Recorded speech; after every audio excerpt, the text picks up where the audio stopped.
I'm happy to be once again part of our fight back and maintaining our rights and our freedoms.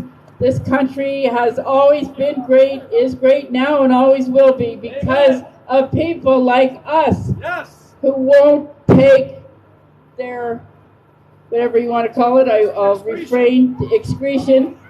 So today I want to talk, my name is Jane Scarf. I'm associated with StandForThee.ca, and we just try to get a lot of information out about your rights, what they are, how to assert them, and so on. And today we're going to talk a little bit about how to deal with the police with regard to protest. So fundamentally, one issue that comes up all the time is, do you have to identify yourself to the police? And it's not a simple answer because sometimes you do and sometimes you don't. But if you're walking up the street, you're not doing anything wrong, you do not have to identify yourself. And what you do is you say, are you detaining me or are you arresting me? And if they don't answer, just walk away. If they say, yes, I'm detaining you or yes, I'm arresting you, what are the reasonable and probable cause for such an action against me? And if they don't answer, you can still walk away because they have to express exactly what's going on. Otherwise, you're not obligated to talk to them or give them your ID or anything else. If you're in a car and they stop you on the highway, even if they stop you invalidly, you still have to show them ID, unfortunately. So that's an issue. So with regard to protesting is not illegal. So as long as you're peaceful, if they're trying to say move along, you know, breaking up whatever's going on, you don't have to do that. It's an unlawful order. You can refuse to obey an unlawful order. And if you get charged for not obeying an unlawful order, that's not going to go anywhere in the court, because you have a right under the Canadian Bill of Rights to freedom of speech, freedom of assembly, freedom of association, and freedom of the press. And if they just come arbitrarily trying to shut it down, they're breaking the law, not you. And you can demonstrate that. There's a plenitude of case law, and the legislation itself is very clear. There's no conditions. They can't say, like with the Charter of Rights, they can make conditions. Well, you can protest unless we think this or unless we think that. And if you don't like what their so-called justifications are, you have to go to court to get the court to overturn it. But in the meantime, they get to do it. So if you're trying to use the Charter, that's not a very strong way to support your rights. Much better with the Canadian Bill of Rights, because you don't need the court to interpret it. You can assert them right there. Like if they came along right now and said move along, no, because we're protesting. And if they insist or if they use force or whatever, they're the ones that are breaking the law. So there was a number of issues that have been coming up, but I just want to dispel some of what I think is misinformation. The so-called self-appointed leadership, we're telling people that you must identify yourself to the police at all times. That's not true, and it's not even a good idea to do that in any way, shape, or form. Also, they're telling people that they have a place for trucks to go that's private property, and that would be really good and safe, and BS, because there's no private property anywhere that would allow you to protest. Private property, you don't have the right to private property protest. This is public. Parks are public. The City Hall is public. The court is public. All municipal, provincial, federal, and all streets and all parks are public. So you have a right to protest there, but on private property you do not. So as soon as you go on private property, you're going to be subject to whatever local bylaws would prohibit large number of people or a lot of equipment or whatever, and then they would be able to go through legal procedures to shut it down. So that information, wrong. And then the other one about we should pack it up and go to Toronto because the Ottawa police are being aggressive. Well, hello, Toronto police are more aggressive than Ottawa police any day of the week. And so that was, I think, an effort to break up the protest. Also over at Coventry, They tried, this is the so-called leadership, tried to get all the trucks to go driving around the airport. And meanwhile, the cops were getting ready to close it down. And if they could have got all the trucks out of there, easy pickings, right? Because how could we stop them? Like, we would be too vulnerable. But one fellow recognized the play, talked to the truckers, and half of them stayed and half of them went. So the cops had, they had their spotters up on top of the hotel. As soon as the trucks left, they shut the roads down, and they had some busloads of cops pulling into the hotel beside. So they were definitely intending to shut it down, but one of the cops drove through.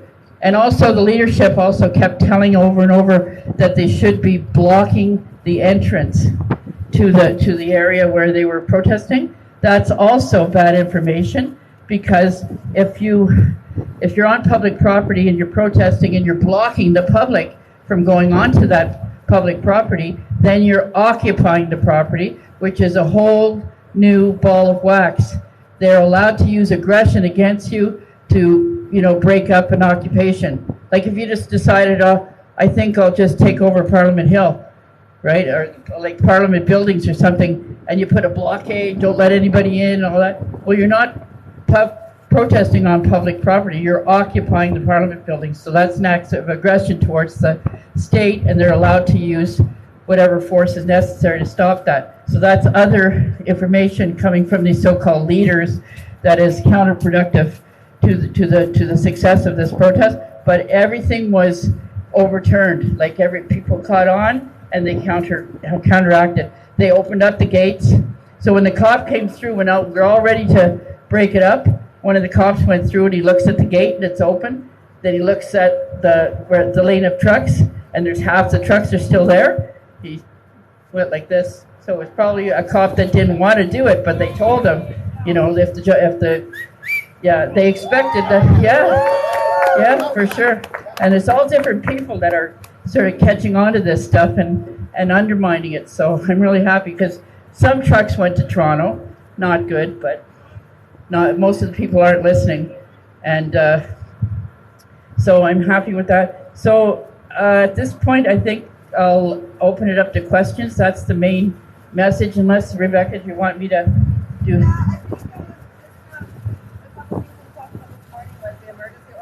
Oh, yes. Yes, I wanted to address the emergency order. The order that Jim Watson put out last week, complete BS. He doesn't have an authority to put out an emergency order as a mayor. The premier does, but the one that he's put out is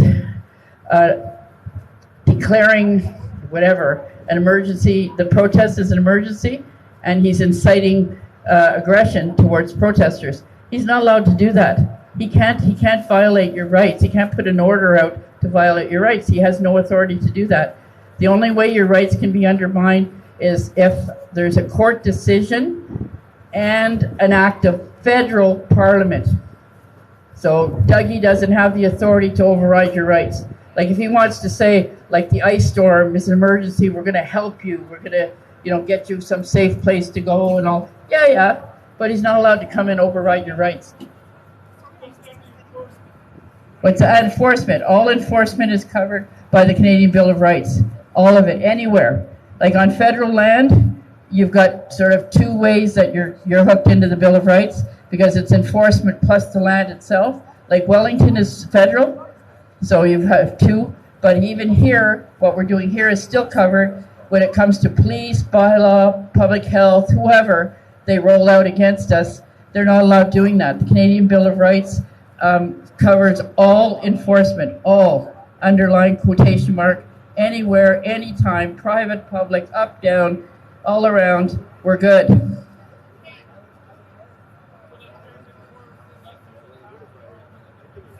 Yes, actually for your basic rights, it's life, liberty, security of person, enjoyment of property, which Pierre Elliott Trudeau took out of the charter, because good communists don't own land. So then it says, and cannot be deprived thereof except by due process of law, which means judicial decision, but that's not enough. Judicial decision and an act of federal politics. So that's not going to happen.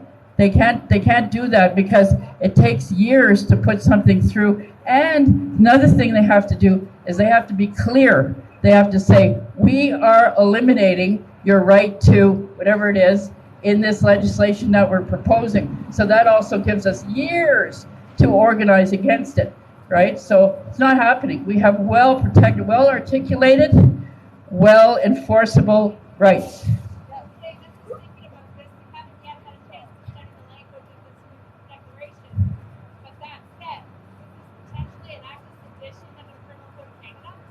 I would think so, because it's undermining the sovereignty of this country. Our rights, this is a democratic country, so our rights are a fundamental integrated part of what this is. So that's undermining Canada. He's undermining Canada. So I would say that's sedition. Hi, my name's Michelle. A big question that I'm getting, and I've gotten 3 of them myself in the last couple of days, is what are we going to do about the fines and how many tickets on our car before they can legally tow us? Well, all the tickets that they're giving you while you're in a protest are not legal. You're even allowed to break the law in a protest. We could shut down both sides of the street permanently, until the issue is resolved. And that's because that's public property. So those fines are not valid. What do they do with them? They should fight them, though, like put it in for a trial. And then you can contact us. We can give you some guidance how to use a Canadian Bill of Rights. You want to use a Canadian Bill of Rights, always on all the tickets, all the bylaw tickets, parking tickets, whatever the hell they come up with.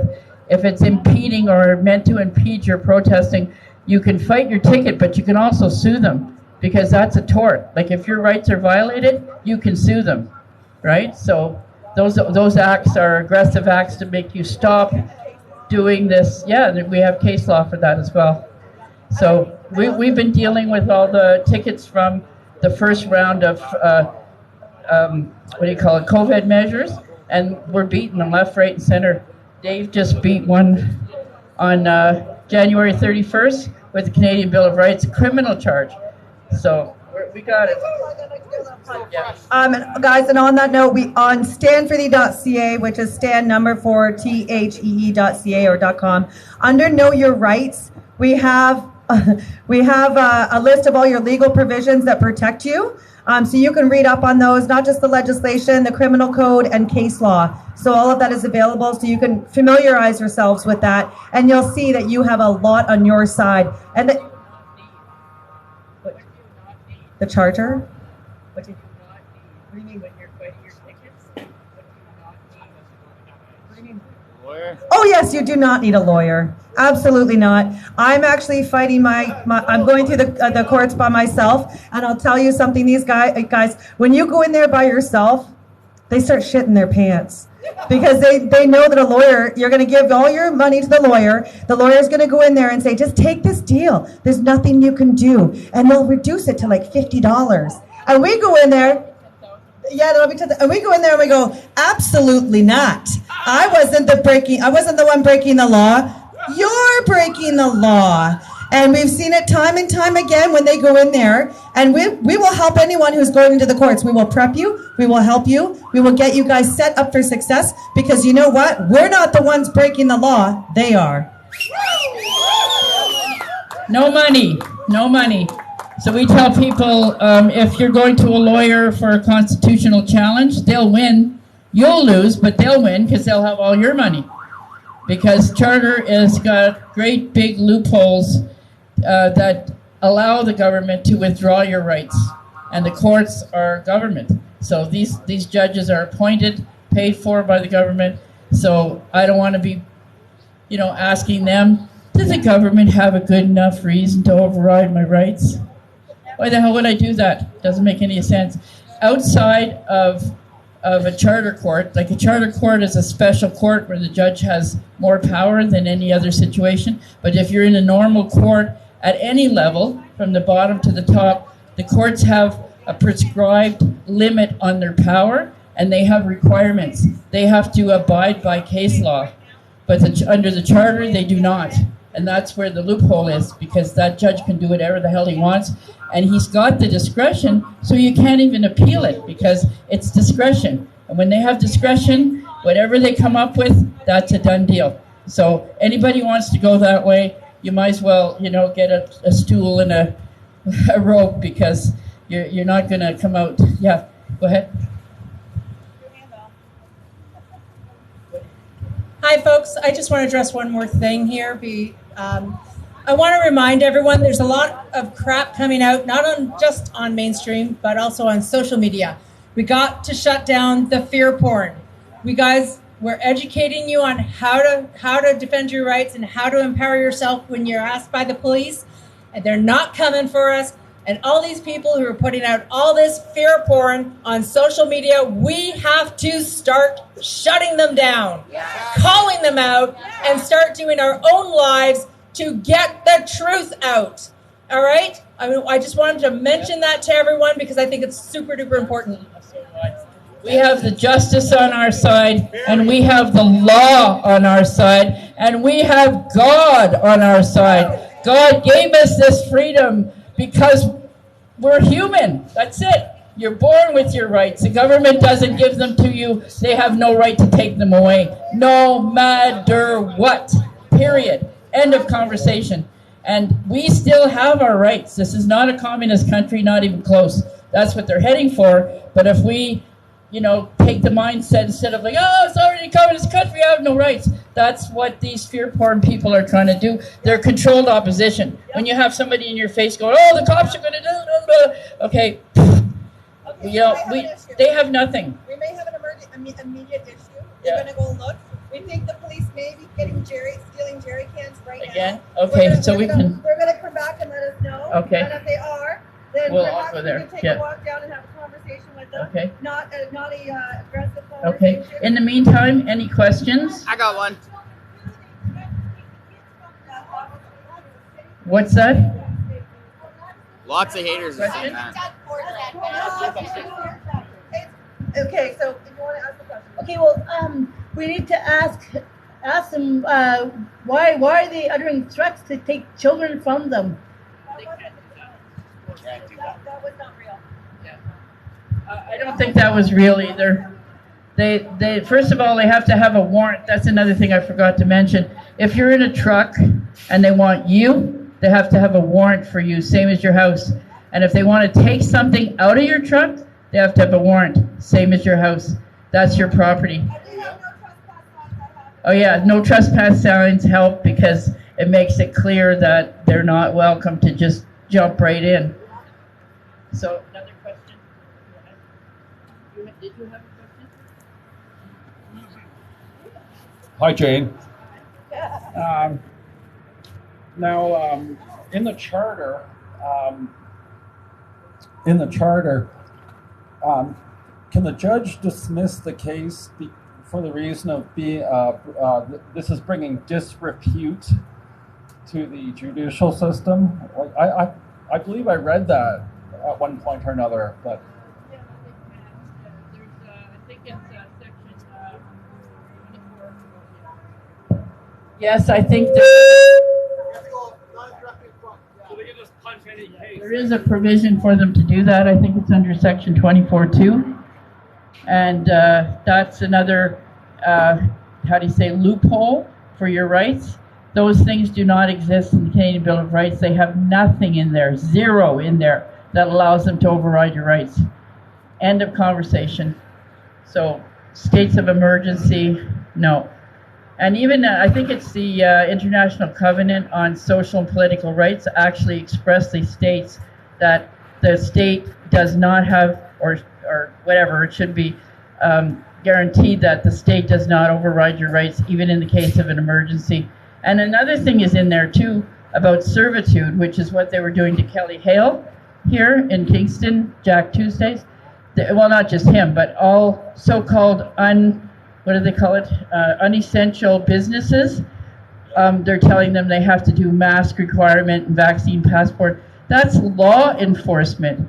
And they're making them do it, or trying to make them do it for free. And they don't pay them for that. That's a lot of time, and there's liability for that too, as well, because you're violating your customer's right to privacy, right to informed consent. You're breaking the criminal code because you're using threats. If you don't do this, you can't come in my restaurant or whatever, your gym, and you're using force, Trespass to Property Act, to enforce this. Because if a person says, well, I'm not telling you and I'm not leaving, right? I have, the place is open to the public, I'm the public. Well, they're going to call the police and use trespass property. So that's what you call servitude. That's also illegal. Lots of, if not all of the stuff they did under the COVID measures are illegal. And we're challenging it, and we're making some success. And I'd say probably in the next 6 months, we're going to turn the whole thing on its ass. Yes, is there a subsection that allows the cops to occupy? I don't think so. Then how come they can set up boundaries and lock the place down and we can't? I don't think that would be legal either. Well, is that not what they're doing? I don't see where they would have the authority to do that. I don't Not understand unless how there's they an can do immediate danger that they're protecting. There's cement barriers Yeah, everywhere. I think that would be illegal. That we might put that up. We're looking for an injunction about the jerry can stuff. If we could We find could put that on there too. Find some precedents. Yeah. In a case where we get those removed. Yeah, I don't think they have the authority to do that. I think their authority would have to do with where there's a safety issue. The road has a hole in it. Read that online right now. I dare you.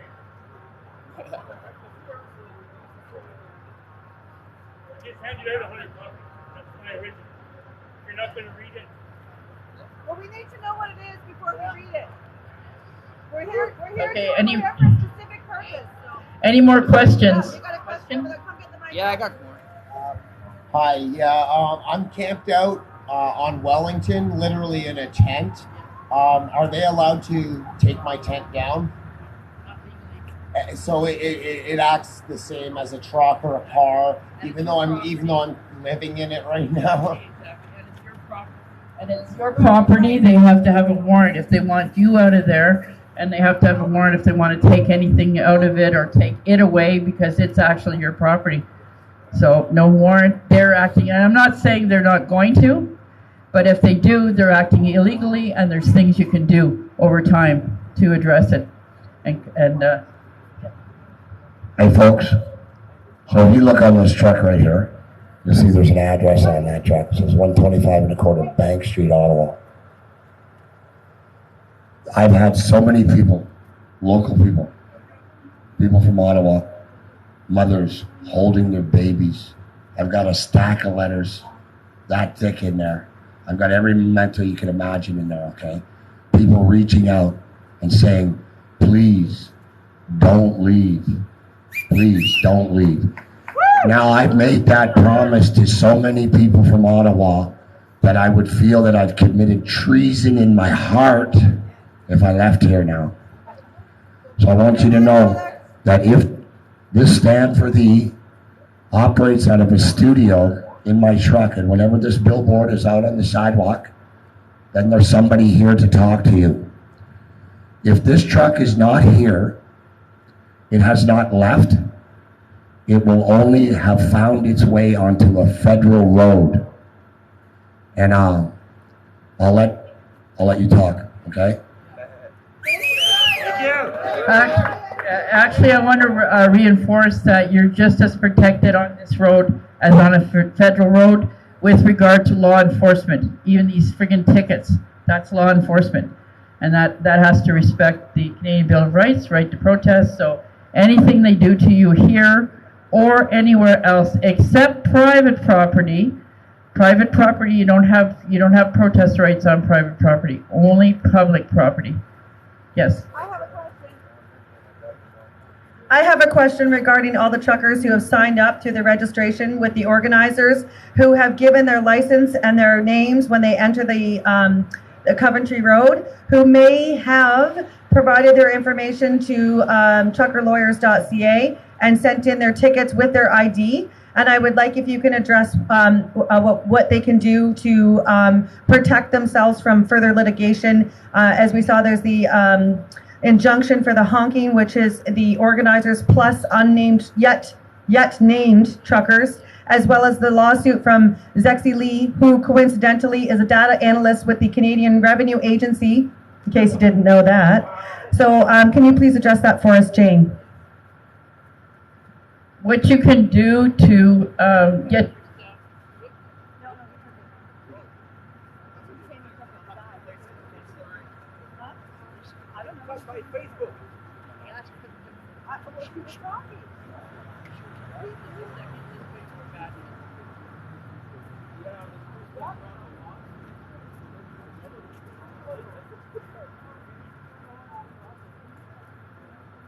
Dude, what if I actually want to put fuel in my chair? I didn't think so.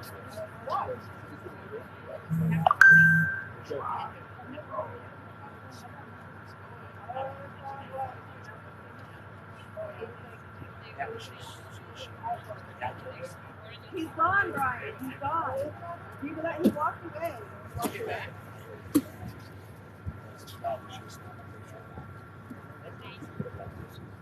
Wow. A lot of that. I think we had a battery day. I have batteries in the car, by the way. A lot of references to the app.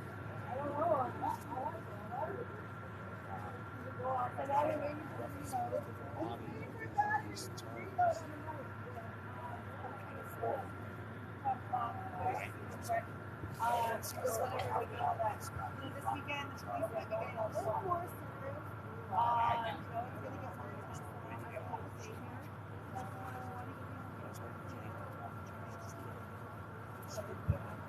They're doing their job.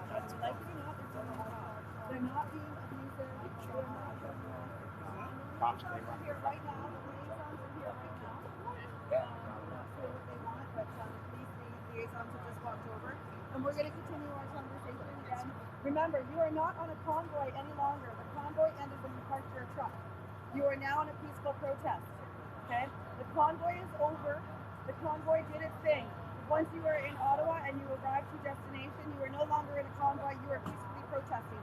That is your defense. Test. That is what you're going to say to the police bothering you. Say to the police officer, what criminal code have I violated? What offense have I violated? What's the probable cause? So I'll finish what I was talking about regarding the injunction and the lawsuit.